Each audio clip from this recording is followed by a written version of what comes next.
Welcome to this year's Programming Exam Solution Tutorials, and we're going to be looking at the Warships program.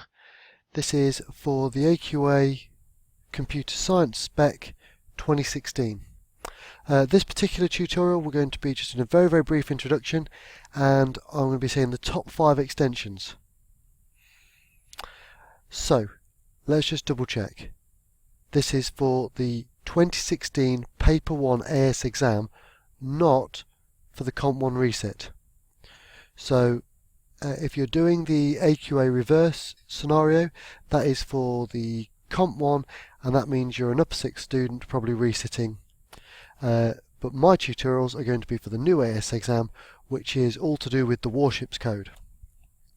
I'm going to assume that you've already seen the pre-release, that you're familiar with it. I'm a little bit late in releasing these pests, so if you don't have access to the pre-release and you are doing this exam, you're really late, and you'll need to get access to that.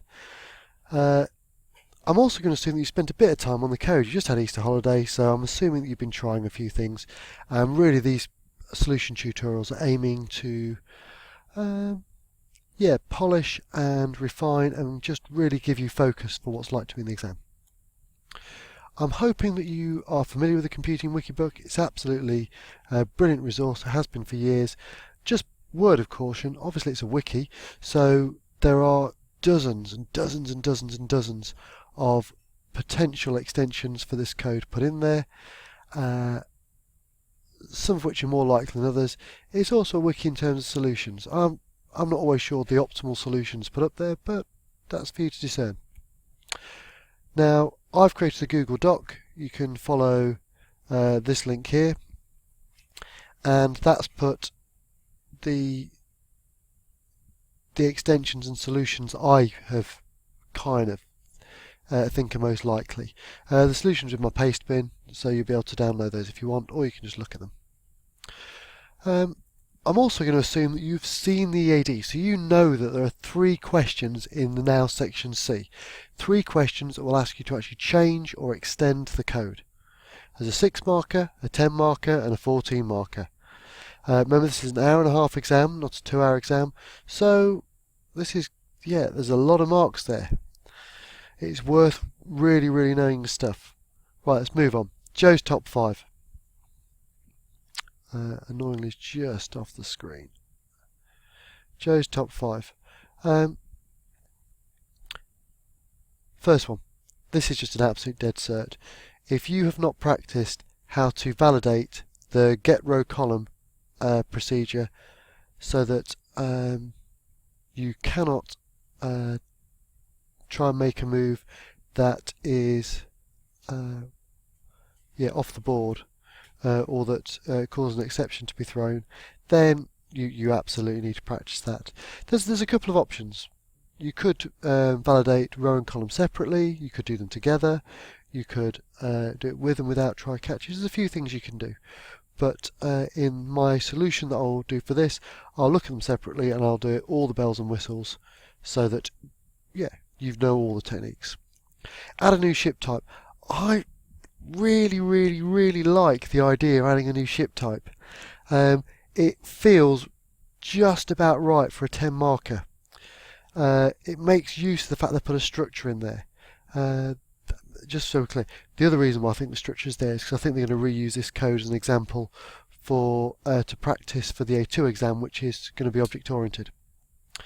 Now, I'm not 100% sure this one will come up, because it's in 3 separate areas of the code you've got to make changes.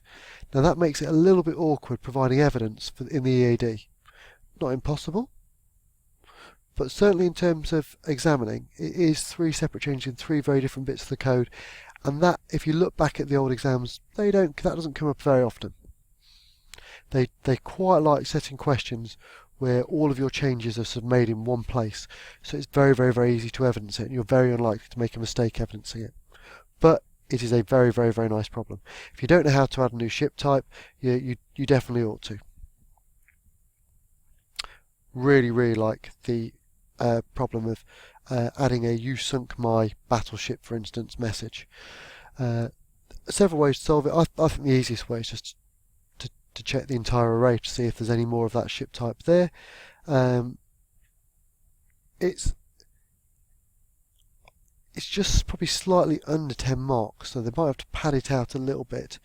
But yeah, it's a very, very, very nice problem. Limited number of shells. This is good, especially if we add it so you can say you choose whether you have like 20 shells or 30 shells or 40 shells, sort of tricky, easy or hard. And if you add a sort of message at the end, all you've lost, and maybe with a you've now lost 3 games and won 2, that's definitely 10 marks, and that's surprisingly that's all together. That's all in the play game procedure. Finally, my 5th one is one that I don't know how exactly they'll do it. If during the year you've done a mock using the Capture the Siren code, the last question on that was for FEN, for a notation for showing a chessboard in terms of in terms of a single string. So this could be done to save to a file, or it could just be to display on the console. 9 times out of 10, AQA just display things to the console rather than actually saving to a file. They've only done it once, in fact. But it could be a simple dump of the whole array as a single string. That's like a doddle. That wouldn't be worth 14 marks. But to do it as run length encoding, that is not that tricky, especially if they gave you the algorithm, and that's definitely 14 marks. The vector notation is the idea that if you've got a battleship that's down, starting at column 3 and row 6, it'd be 3, 6, vertical, so V, and you just have to put B for the battleship. You don't even have to say how long it is. So in just 4 characters you can encode exactly where the ship's exact ship position. Now obviously if you're going to not just encode the game position, actually I'm going on a bit too much, I'm going into solutions here, but I reckon that's definitely worth looking at. Also the idea that you're just going to store the guests a list of 2 characters. So those are my top 5. They're not the only ones that could come up. I quite like the idea of a ping shell or a sonar shell. I've liked some of the ideas that you make it so the computer is playing against you, so you position your board and it basically shoots random shells. But I think if we're going to be honest, for an hour-and-a-half exam, for a 6, a 10 and a 14 mark question, these are the ones I've come up with. I will do solutions for a couple of others, but these are the main ones. So what next? You need to use the resources and you need to practice, practice, practice. It is fearfully tight for time this exam. Absolutely fearfully tight. And all the best. I'll be posting the first of my solutions up later this week, and I'll make sure that they're all up for the end of next week, so you've got 3 or 4 weeks with all my solutions to have a good practice.